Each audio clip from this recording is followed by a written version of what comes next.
Welcome back, friends. Today's video is about drawing a cute cat.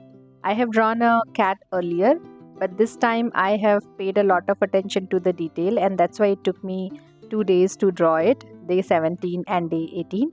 So let's get started with it.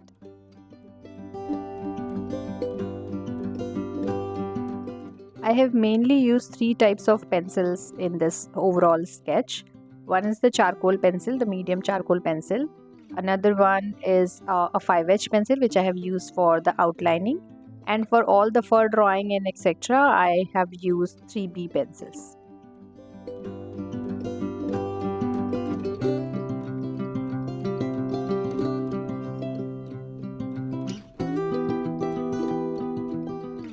So after drawing eyes, now I am highlighting, or you can say I'm marking the areas which is dark in fur.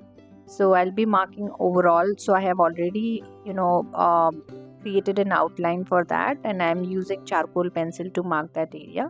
And then further, I'll be creating furs in that.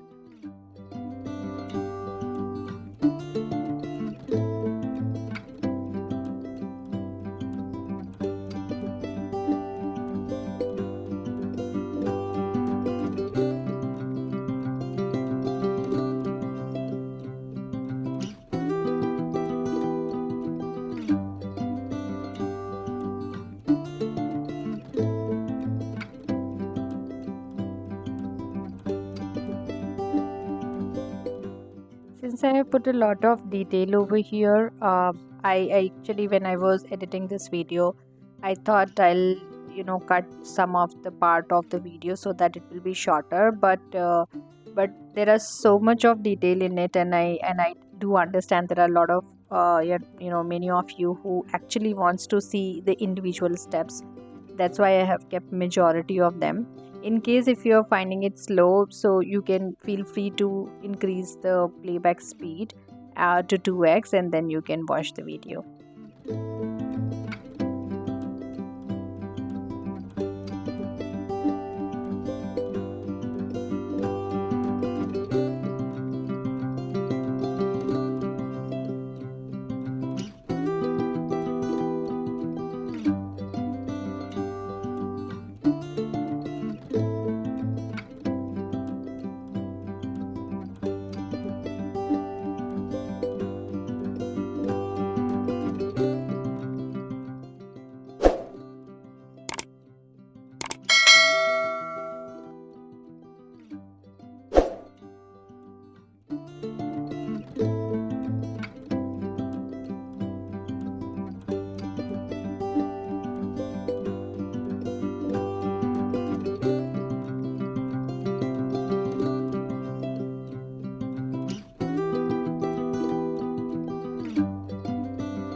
So to draw fur, I'm using 3B pencil, and it's the small strokes through the pencil you have to apply. It's a very small lines you need to apply in the direction of the fur. Always keep referring to your reference image, which I am also doing, and then it will come very natural. And furs are not like a very straight one, it could be curvy and all, so according to your reference image you can create fur.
So since this cat has a white fur and the cat hand is basically uh, white only, so I'm not going to apply any shading on that. I'll be just marking the outline over here, so that because my paper color itself is white, so there is no need to apply any shading on the cat's hand. And if you're still watching the video, thank you very much. In case if you have any question, any suggestion, do mention in the comment box. I will definitely reply to that.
Thank you for watching. Do let me know in the comment section how did you find my drawing. See you in the next video. Bye bye. Take care.